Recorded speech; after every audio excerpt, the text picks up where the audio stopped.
Assalamualaikum warahmatullahi wabarakatuh. Di sini saya akan mewawancarai mahasiswa dari salah satu universitas di Jember untuk memenuhi tugas mata kuliah pendidikan anti korupsi dan nafsa dengan nama dosen pengampu Ibu Rohimatus Sofia. Sebelumnya silakan mbaknya memperkenalkan diri.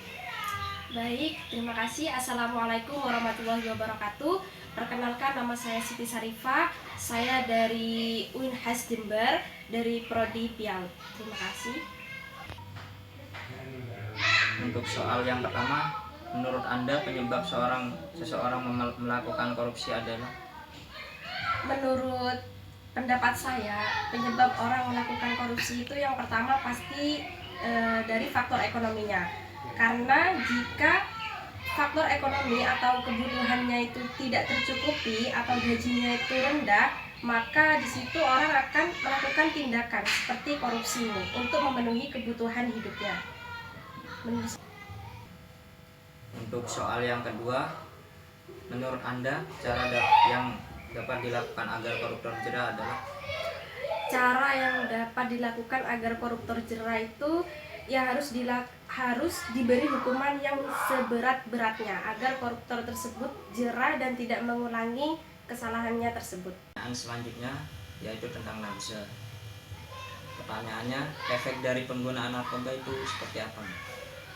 Baik, kalau efek dari penggunaan narkoba itu yang pastinya tidak baik ya untuk kesehatan. Kemudian dapat menyebabkan kecanduan, ketergantungan, kemudian dapat merusak sistem otak, dan juga yang pasti itu dapat menyebabkan halusinasi yang tinggi.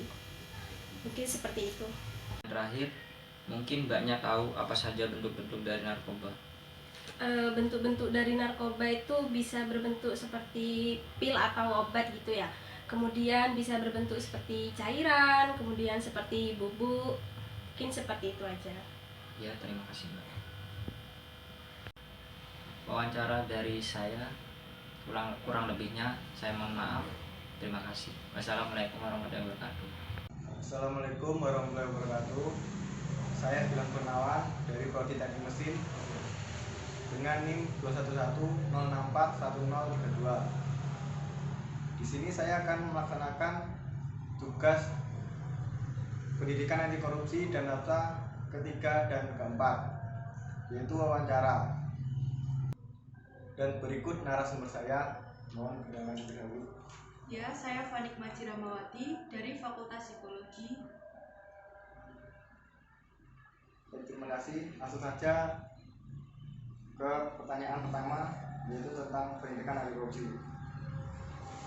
Menurut Anda, korupsi adalah A. Perilaku mengambil uang negara, B. Perilaku mengambil hak orang lain, C. Usaha memperkaya diri sendiri melawan hukum dan merugikan negara. Menurut saya jawabannya adalah C. Usaha memperkaya diri melawan hukum dan merugikan negara. Lanjut soal kedua. Menurut Anda, bentuk korupsi dapat berupa A. Mencuri, B. Berbohong, C. menipu. Ya, jawabannya adalah C. Menipu. Lanjut ke soal pendidikan anti narkoba.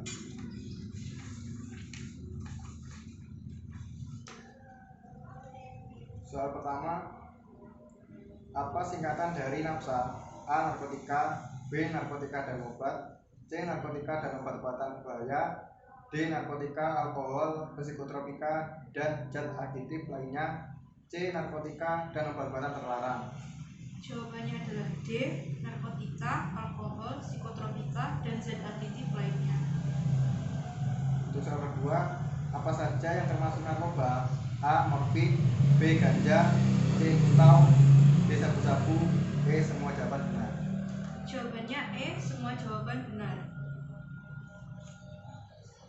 Sekian wawancara dari saya. Terima kasih untuk narasumber.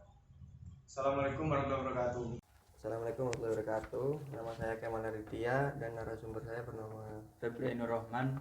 Dan sini saya akan mengempuh mata kuliah pendidikan anti korupsi dan narkoba, alkohol, psikotropika, dan zat adiktif, PAK dan nafsa. Pertama, bagaimana agar generasi muda terhindar dari korupsi?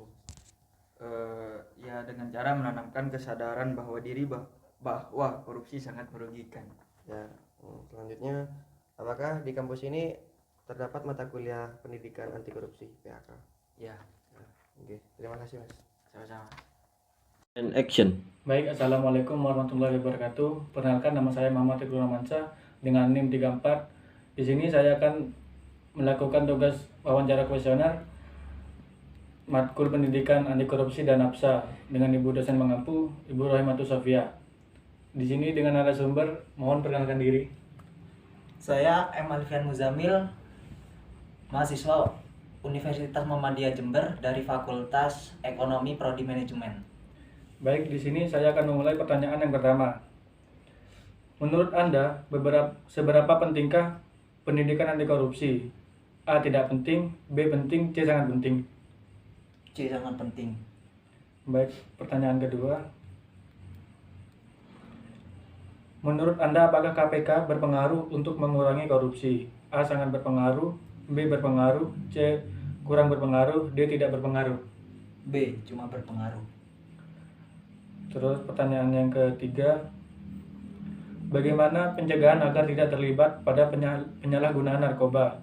A. Memilih kelompok teman-teman yang baik, B. Meningkatkan pengetahuan mengenai bahaya narkoba, C. Berkumpul dan berkomunikasi dengan orang tua dan keluarga, D. Mengikuti gerakan anti narkoba di sekolah, E. Semua jawaban benar. E. Semua jawaban benar. Lanjut ke pertanyaan yang keempat. Gejala dari ketergantungan alkohol kecuali A. Perubahan emosi, B. Bicara melantur, C. Mual dan muntah, D. Merasa lebih tenang, E. Semua jawaban salah. D. Merasa lebih tenang. Baik, terima kasih. Assalamualaikum warahmatullahi wabarakatuh.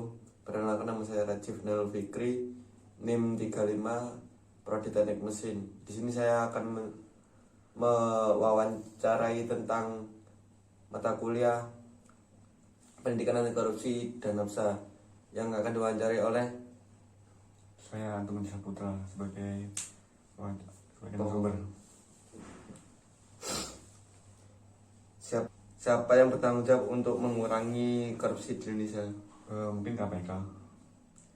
Bisa jadi. Soal kedua, bagaimana kerja KPK dalam menangani korupsi menurut Anda? A. Sangat baik, B. Baik, C. Kurang baik, D. Tidak baik. Untuk masalah korupsi mungkin sangat baik ya untuk KPK yang mengurusi masalah korupsi. Soal nomor 3, menurut Anda harus apa saja yang perlu dibenahi untuk mengurangi korupsi? A. Undang-undang, B. Aparat penegak hukum, C. Pendidikan, D. Pemerintahan, C. dan lain-lain. B. Mungkin untuk yang jawabannya itu sangat pantas itu yang B ya. Aparat penegak hukum. Iya, sangat penting itu. Soal keempat, menurut Anda hukuman apa yang pantas diberikan kepada para koruptor? A. Hukum mati, B. Hukuman potong tangan, C. Hukuman penjara selama sekian, D. Denda sebesar sekian, C. Hukuman sosial dalam bentuk sekian, F. Lainnya. Mungkin menurut saya kalau korupsi itu ya biar hukum mati aja. Jadi biar ada efek jerahnya lah untuk para korupsi atau koruptor. Iya. Mungkin hanya ini yang saya sampaikan. Assalamualaikum warahmatullahi wabarakatuh.